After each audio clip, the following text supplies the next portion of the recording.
ലോകത്തിലെ ഏറ്റവും വലിയ സമ്പന്നരെക്കുറിച്ച് ചിന്തിക്കുമ്പോൾ നമ്മുടെ മനസ്സിലേക്ക് ആദ്യം വരുന്നത് എലോൺ മസ്കിന്റെയോ അംബാനിയുടെയോ ഒക്കെ പേരുകളായിരിക്കും. എന്നാൽ ഇവരെയൊക്കെ എത്രയോ മടങ്ങ് ആഡംബരത്തിൽ ജീവിക്കുന്ന ലോകത്തിന് തന്നെ അത്ഭുതമായ ഒരു വ്യക്തിത്വത്തെക്കുറിച്ച് നിങ്ങൾക്കറിയാമോ? സൗദി അറേബ്യയുടെ കിരീടാവകാശിയായ മുഹമ്മദ് ബിൻ സൽമാനെ കുറിച്ചാണ് പറയുന്നത്. സ്വന്തം പേരിലുള്ള ആസ്തിക്ക് പുറമെ ലക്ഷക്കണക്കിന് കോടി രൂപയുടെ മൂല്യമുള്ള സൗദി റോയൽ ഫാമിലിയുടെയും പബ്ലിക് ഇൻവെസ്റ്റ്മെന്റിന്റെയും പ്രധാന നിയന്ത്രണം ഇദ്ദേഹത്തിന്റെ കൈകളിലാണ്. ആധുനിക ലോകം കണ്ടിട്ടുള്ളതിൽ വെച്ച് ഏറ്റവും വലിയ രാജകീയ ജീവിതമാണ് ഇദ്ദേഹം നയിക്കുന്നത്. ആഡംബരത്തിന്റെ പുതിയ തലങ്ങൾ തേടുന്ന ഇദ്ദേഹത്തിന്റെ വിശേഷങ്ങൾ ശരിക്കും നമ്മെ അമ്പരിപ്പിക്കുന്നു. Welcome to French files. കടലിലെ കൊട്ടാരങ്ങൾ എന്ന് വിശേഷിപ്പിക്കാവുന്ന അത്യാഡംബര കപ്പലുകളാണ് ഇദ്ദേഹത്തിന്റെ പ്രധാന വിനോദങ്ങളിലൊന്ന്. പ്രിൻസസ് മരിയാന എന്നും പെഗാസസ് 8 എന്നും അറിയപ്പെടുന്ന യാട്ട് ഇതിനൊരു ഉദാഹരണമാണ്.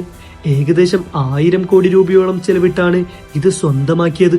ഇതിന്റെ വാർഷിക അറ്റകുറ്റപ്പണികൾക്ക് മാത്രം 100 കോടിയിലധികം രൂപ ആവശ്യമായി വരുന്നു. Swimming pool, spa, gym, cinema hall തുടങ്ങിയ ഒരു 5 നക്ഷത്ര ഹോട്ടലിലെ എല്ലാ സൗകര്യങ്ങളും ഈ യാട്ടിനുള്ളിലുണ്ട്. എന്നാൽ ഇതിനേക്കാളും വിലയേറിയതാണ് ഇദ്ദേഹം പിന്നീട് വാങ്ങിയ സെറീൻ യാട്ട്. 4000 കോടിയിലധികം രൂപ വിലമതിക്കുന്ന ഈ യാട്ടിൽ ഒരേ സമയം 2 ഹെലികോപ്റ്ററുകളും ലാൻഡ് ചെയ്യാനുള്ള സൗകര്യവും വെള്ളത്തിനടിയിലെ കാഴ്ചകൾ ആസ്വദിക്കാനുള്ള പ്രത്യേക മുറികളുമുണ്ട്.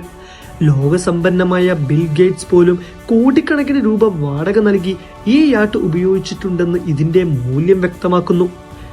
കലാലോകത്തെ ഞെട്ടിച്ച ഒരു നീക്കമായിരുന്നു ലിയനാർഡോ ഡാവിഞ്ചി വരച്ച സാൽവഡോർ മുണ്ടി എന്ന ചിത്രം. ലോകത്തിലെ തന്നെ ഏറ്റവും വില കൂടിയ പെയിന്റിംഗ് ആയി ഇത് കണക്കാക്കപ്പെടുന്നു. ഏകദേശം 3700 കോടി രൂപയ്ക്കാണ് മുഹമ്മദ് ബിൻ സൽമാൻ ഈ ചിത്രം ലേലത്തിൽ പിടിച്ചത്. ഇത്രയും വലിയ തുക മുടക്കി വാങ്ങിയ ഈ ചിത്രം ഇപ്പോൾ എവിടെയാണെന്നും വലിയൊരു രഹസ്യമായി തുടരുന്നു. ഇദ്ദേഹത്തിന്റെ യാട്ടിലാണ് ഈ ചിത്രം സൂക്ഷിച്ചിരിക്കുന്നതെന്ന് പറയപ്പെടുന്നുണ്ടെങ്കിലും പുറം ലോകത്തിന് ഇത് ഇപ്പോഴും അജ്ഞാതയാണ്. വെറുമൊരു ചിത്രം സ്വന്തമാക്കാൻ വേണ്ടി ഇത്രയധികം പണം ചിലവഴിക്കുന്നത് ഇദ്ദേഹത്തിന്റെ സാമ്പത്തിക കരുത്തിന്റെ തെളിവാണ്. താമസ സ്ഥലങ്ങളുടെ കാര്യത്തിലും ഇദ്ദേഹം ഒട്ടും പിന്നിലല്ല. ഫ്രാൻസിസിലെ ചാട്ടോ ലൂയിസ് 14 എന്ന മാൻഷൻ ഇതിന് മികച്ച ഉദാഹരണമാണ്. ലോകത്തിലെ തന്നെ ഏറ്റവും ആധുനികവും എന്നാൽ ചരിത്രപരമായ പ്രാധാന്യമുള്ളതുമായ ഈ കൊട്ടാര സമാനമായ വീട് 2500 കോടി രൂപയ്ക്കാണ് വാങ്ങിയത്. വിശാലമായ വൈൻ സെല്ലറുകൾ, തിയേറ്ററുകൾ, ഇൻഡോർ ഔട്ട്ഡോർ പൂളുകൾ എന്നിവയ്ക്ക് പുറമെ വെള്ളത്തിനടിയിൽ നിർമ്മിച്ച പ്രത്യേക മെഡിറ്റേഷൻ റൂമാണ് ഇവിടുത്തെ പ്രധാന ആകർഷണം. കൂടാതെ സൗദിയിലെ അൽ യമാല പാലസ്, എർഗ പാലസ് തുടങ്ങിയവയും ആഡംബരത്തിന്റെ പ്രതീകങ്ങളാണ്. ഇവിടുത്തെ ഫർണിച്ചറുകളിലും ഇന്റീരിയറുകളിലും സ്വർണത്തിന്റെ സാന്നിധ്യം വരെ കാണാം. ഇതും കൂടാതെ ലോകത്തിലെ ഏറ്റവും ഉയരം കൂടിയ റെസിഡൻഷ്യൽ കെട്ടിടങ്ങളിൽ ഒന്നായ ന്യൂയോർക്കിലെ പാർക്ക് അവന്യൂവിലും ഇദ്ദേഹത്തിന് സ്വന്തമായി വസതിയുണ്ട്. വാഹനങ്ങളോടുമുള്ള കമ്പവും മുഹമ്മദ് ബിൻ സൽമാന്റെ ആഡംബര ജീവിതത്തിന്റെ ഭാഗമാണ്. ബുഗാട്ടി ചിറോൺ പോലുള്ള ലോകത്തിലെ ഏറ്റവും വേഗതയേറിയ കാറുകൾ മുതൽ ലംബോർഗിനി, റോൾസ് റോയ്സ് തുടങ്ങിയ കോടികൾ വിലയുള്ള നിരവധി വാഹനങ്ങൾ ഇദ്ദേഹത്തിന്റെ ശേഖരണത്തിലുണ്ട്. സാധാരണ യാത്രകൾക്കായി കസ്റ്റമൈസ് ചെയ്ത എയർബസ്, ബോയിങ് വിമാനങ്ങളും ഇദ്ദേഹം ഉപയോഗിക്കുന്നു. കായിക ലോകത്തും ഇദ്ദേഹം തന്റെ സാന്നിധ്യം അറിയിച്ചിട്ടുണ്ട്. ഇംഗ്ലീഷ് പ്രീമിയർ ലീഗ് ക്ലബായ ന്യൂകാസിൽ യുണൈറ്റഡ് 1000 കോടി രൂപ മുടക്കി ഇദ്ദേഹം സ്വന്തമാക്കി.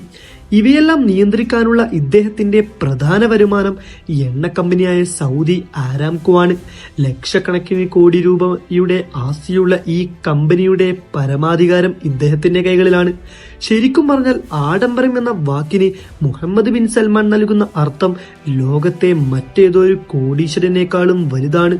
ഇതുപോലുള്ള വീഡിയോ നിങ്ങൾക്ക് കിട്ടാൻ ചാനൽ സബ്സ്ക്രൈബ് ചെയ്യാൻ ബെൽ ബട്ടൺ ക്ലിക്ക് ചെയ്ത് വെക്കുക. Thank you for watching.